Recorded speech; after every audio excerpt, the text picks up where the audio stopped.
Nous sommes au Kenya. Un député kényan se retrouvait au centre d'une controverse après avoir reçu pour instruction de retirer son foulard palestinien de tradition qu'il portait dans une séance. Farah Malim, le député en question, a déclaré qu'il portait ce foulard en signe de solidarité avec les Palestiniens de Gaza qui subissent le conflit entre Israël et Hamas. Donc, monsieur le député kényan porte son foulard. Bon, vous savez, le foulard, là, de fois, on porte ça aussi parce que ça peut être peut-être pour cause de style, ou enfin, peu importe. Quelquefois parce qu'on est simplement musulman, ou enfin, ça dépend. Mais monsieur le député s'est retrouvé dans une controverse, a été poussé par d'autres parlementaires, membres de parlement, lui demandant de retirer ce foulard. Moi, je me demande depuis quand les histoires du Kenya sont mêlées aux histoires de Gaza. Bon, je me demande, suivant. Incroyable. Okay, Honorable Speaker, I want to thank you. You know, Honorable Speaker, I have no objection to the content of the contribution of the former Deputy Speaker, who is also a member of the panel. But it is also the practice of this House and the traditions of this House and our standing orders that we shall not display or wear colors that associate to either a party or a foreign sovereign within Parliament. And I think we need to bring that independence, that we respect the traditions and practices, that I would request the Honourable Member to remove Enlève the scarf that he's wearing so that he remains dignified, honorable, and a sovereign Kenyan who expresses in this house matters of this country without having to take position. Wow. On croirait que le Kenya n'a pas de problème interne. Okay? De problème d'engagement, problème d'embauche, problème d'infrastructure, problème d'hôpitaux, problème administratif. La jeunesse kenyane a certainement besoin d'une amélioration totale en termes de politique, okay? En termes de gouvernance, en termes social, de commerce, d'industrialisation. Donc, ces papas-là sont assis, ils n'ont rien à faire. Rien d'intéressant qui puisse apporter une contribution logique et palpable aux Kenyans que de s'asseoir et discuter sur enlève le foulard que tu portes parce que voilà, il n'y a pas de représentation. C'est incroyable. Je vous rappelle d'abord ici que le Kenya était le premier pays, en tout cas, parmi les pays africains, à signaler sa solidarité directe, son soutien à Israël, sans mâcher les mots, hein, immédiatement après l'attaque horrible de Hamas, qui était injuste, injustifiable, en tout cas pour ces populations civiles qui en ont vécu les conséquences. Le Kenya a montré son soutien immédiat, sans attendre, c'était immédiat. Hein? Mais, donc quand le président donne son soutien, évidemment, vous savez, en Afrique, quand le président dit « Ah, toi tu es qui pour dire, ta position là, tu risques de sauter. » Suivant.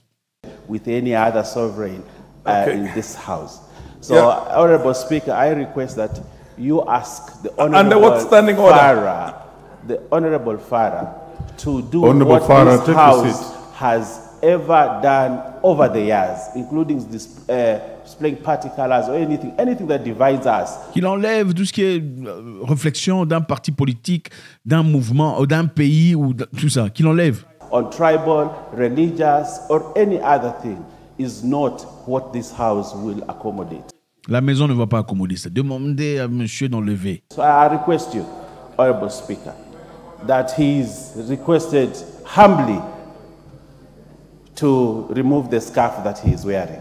I thank you. Vous pensez que si porter un foulard en soutenance ou en support des femmes battues, par exemple, je soutiens les femmes battues, on allait lui demander d'enlever ça.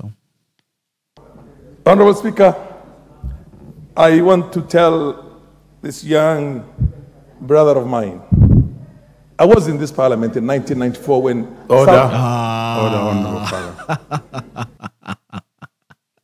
Ouais, les Africains. Un Africain, quand tu lui dis un truc qui percute et qu'il est plus vieux, la première chose qu'il dit, je voudrais dire à mon jeune frère que j'étais ici dans ces bureaux dans les années 80. Réponds-moi à la question. Tu vois, dans les années 90, quand tu n'étais pas encore né, à mon jeune frère. Ouais, l'histoire de jeune frère, là, j'aime pas ça. Ce n'est pas très poli. Okay, quand on est adulte, on est adulte. Il n'y a pas de mon jeune frère, tout ça. À moins que lui-même te dise mon vieux. Quand on t'appelle mon vieux, alors là, tu peux commencer à dire mon jeune frère. Tu ne peux pas seulement dire mon jeune frère. C'est un manque de respect. Donc, je vais aller dire à Macron mon jeune frère. Suivant. A member has risen from his place and has challenged your dress code. And you yourself, you're a veteran member of this chamber and a highly respected member, also a ranking member.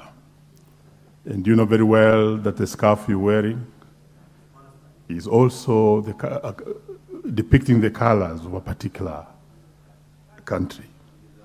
It is just very well in order that being who you are and being one of the people who are relied on to provide leadership in this house, that you appropriately dress yourself and come back and continue with the debate. So you are directed. Donc, le monsieur d'avoir voulu malaxer l'histoire. Vous voyez, vous êtes un vétéran. Hein. Ça fait quand même longtemps que vous êtes ici. Vous voyez, un peu pour pas trop déranger son ego. Vous voyez, hein, ça fait quand même longtemps. Vous êtes très respecté ici. Et vous comprenez que ce que vous portez là, ça représente quelque chose. Et je vous demande très gentiment d'aller enlever.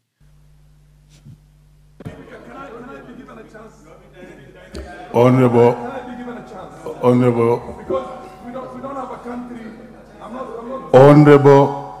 Farah. Order, Honorable Farah. Honorable Farah, allez enlever. You are the veteran of this. Tu es un vétéran. Tu vois, ça c'est la flatterie. Tu es un vétéran pour calmer les vétérans. You are so directed. Now you are well dressed. You may proceed. Maintenant, tu es bien habillé. Tu peux continuer. Mr. Speaker, it's much obliged. Of course, I respect the chair, and I'll definitely listen to what the chair is. But this is not the colors of any republic. Tell me which republic. It's not Tanzania. Okay. It's not Israel. No, there's no a republic called Hamas. There is a liberation movement which needs the support of everybody in this country called the Palestine and the Palestinian rights. Now, those of you who have a problem with that, can I just finish?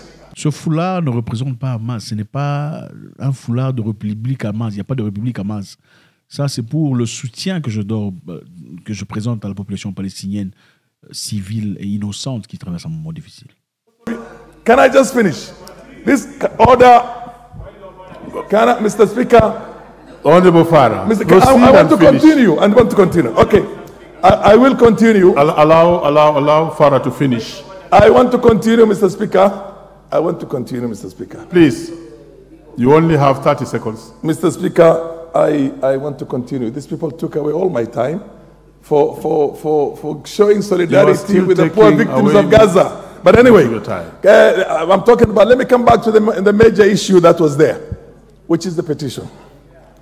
And those of you who think they're going to join the nobility and basically think that you can also enjoy that one time because you'll get these exemptions, or you'll also become so powerful as to be able to destroy other people like the Palestinians being destroyed is up to you. But anyway, wow. My position... Donc ce qui est clair ici, évident les amis, c'est on voit dans le Parlement kényan, ils ont pris du temps, hein, ça c'est juste un extrait, ils ont pris du temps pour s'attaquer à ce monsieur qui mettait son foulard en soutien aux Palestiniens. Est-ce que c'est injuste de le faire? C'est une très grande question, très importante je suppose. Nous soutenons cette population israélienne qui a injustement été touchée, paix à leur âme en tout cas, et soutien à leur famille. Nous soutenons aussi cette population palestinienne qui vit aujourd'hui des bombardements qu'ils n'ont pas mérités. Est-ce qu'on peut dire soutien à eux aussi à travers le port d'un foulard? Est-ce que c'est acceptable? Est-ce acceptable de soutenir un et ne pas soutenir l'autre? Sur base de quoi? Bon, encore une fois, ce qu'on sait est que le président Ruto est clairement en train de faire ce qu'il a à faire. Il était présent pour soutenir Israël. Il l'a fait. Il était le premier. Et vous êtes dans son pays. C'est en Afrique, je vous rappelle. Ici, l'Afrique, le président est intouchable. Ce que le président choisit, c'est ça. Vous voyez même le chairperson du Parlement, donc le président, si vous préférez, de l'Assemblée, a une position très claire. Il a dit ça représente un groupe. Et lui, M. Farah, a dit ça ne représente aucun pays. C'est un foulard. Ça représente un mouvement de soutien pour la libération d'un groupe de personnes. Le Kenya a beaucoup d'histoires. Le Kenya a beaucoup de problèmes. Il y a la corruption, il y a le vol, il y a les militaires qui font les choses. Enfin, il y a beaucoup de problèmes à résoudre. Être assis là pendant des heures à discuter sur enlève. Ça, ce n'est pas un problème africain. L'histoire des Palestiniens et des Israéliens, ce n'est pas un problème africain. Ok, ça, ce n'est pas un problème africain, surtout pas à un niveau politique. Il faut s'asseoir et commencer à discuter. On lève le foulard. Ça dénote de quelque chose. Les gens ne sont pas libres. Les gens ne sont pas indépendants. Les gens ne sont pas indépendants même dans leurs pensées. Vous êtes incapable de vous présenter selon une certaine forme qui n'est pas représentative. C'est bouleversant. Au Kenya, c'est le pays où, voilà, monsieur là que vous connaissez, le monsieur que vous connaissez, le propriétaire des ordinateurs, il est venu avec son programme de changement de nourriture, tout ça. Au début, le Parlement a dit non. Après, le Parlement a changé. Oh non, on mène ça seulement comme ça. Oh non, si eux, ils font ça, nous ne sommes pas meilleurs qu'eux. Qu'est-ce qui avait changé? Ils ont été nourris. Ils ont reçu de l'argent, beaucoup d'argent, pour faire passer le bill qu'ils avaient.